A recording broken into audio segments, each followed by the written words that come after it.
to all of my silver foxes out there. If you are returning, welcome back. And if you are new to my channel, welcome. Thank you for joining me. So today we are going to talk about physical health. We often plan our finances, but it's very important that we are physically prepared because, as many of you know, proper preparation prevents poor performance.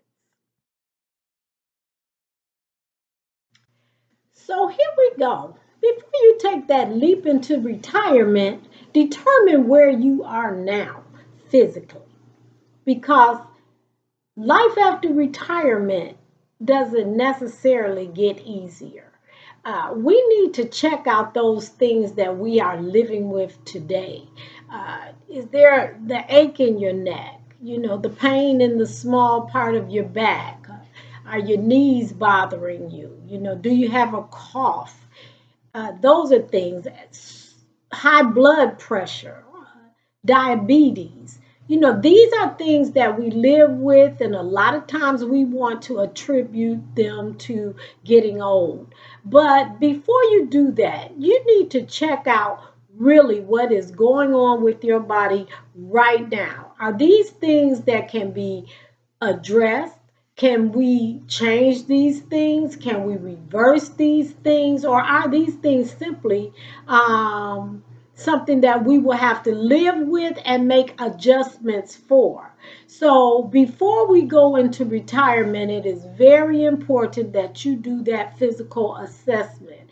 And once you do that assessment and evaluate the information that you have, then you can make some decisions about your life. You can start by scheduling an appointment with your primary care physician and put him on board for what your goals and your future looks like. What are the things that you would like to do in your retirement? Do you want to join a dance class? Would you like to spend more time with your grandchildren? And Lord knows that is a lot of energy. My primary goal after retirement is to live an independent life as long as possible. But I look forward to traveling. Now that I will have control of my free time, I would like to travel and visit friends and family. I'd like to experience some new things, so I'd like to travel to places that I've never been. However, I do understand and know that the most important thing with our physical health after retirement is navigating life on a daily basis. Looking at those things that we do every day: cooking, cleaning, uh, traveling to the store, accessibility in and out of our homes. And I am going to say, make adjustments now before you retire, as soon as possible. Look at your diet. What are some things that you can change that can help you be more independent and strengthen you as you get older?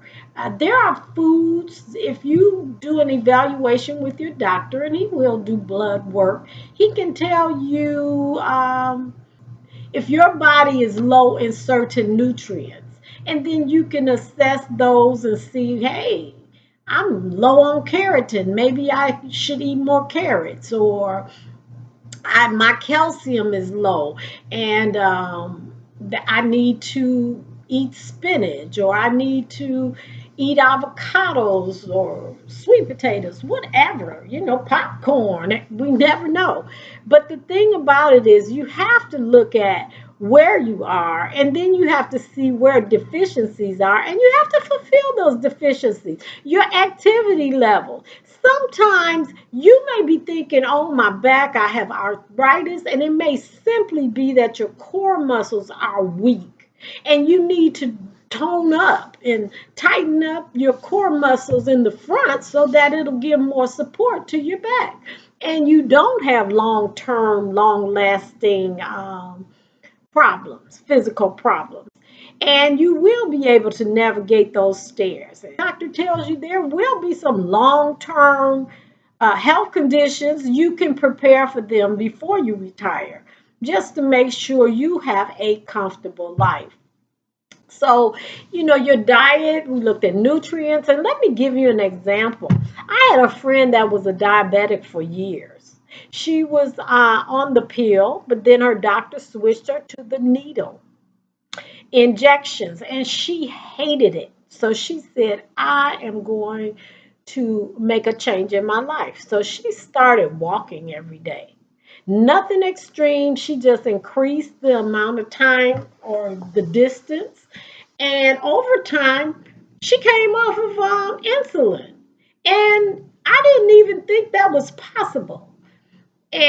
But she's off of insulin. She and her doctor are monitoring it closely to make sure she's okay. But you never know. Sometimes it's just a matter of breaking bad habits. Do you smoke?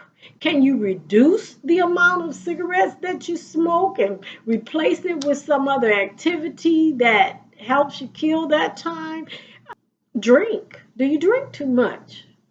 You know what too much is? Create a limit, because those are empty calories. And when you carry more weight, that's more weight on your knees, more weight on your back, more weight on your feet. Do you need to go see your podiatrist? It could be something as simple as the shoes you're wearing, or the tilt in your foot, and a small adjustment there. But the point is that we have to make another lifestyle change for retirement, because our life is changing and we have to make new accommodations. For many of us, our children have, thank God, have gone on and created their own independent life, and they may or may not be near us.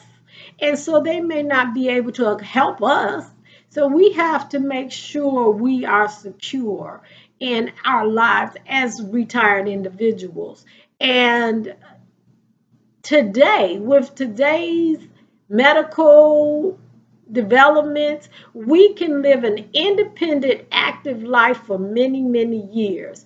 But you have to do what your part as well, and do what you have to do to make sure that physically you are ready for retirement and ready for a wonderful, awesome, good time in your 60s, 70s, and 80s. I am having a party when I turn 90. So you all are welcome. And I am planning to be there because I am going to make life adjustments that keeps me healthy. This is the beginning of the rest of our lives. Now that we have a better understanding of our physical health, we can make informed decisions about retirement, where to live, what hobbies and interests to pursue, and what do we need to do to promote physical health and well being after retirement. I am Stevie Childs, and again, I say thank you for joining me. Please like my channel and leave your comments and questions below. If you subscribe to my channel, you will be notified when my next video is uploaded.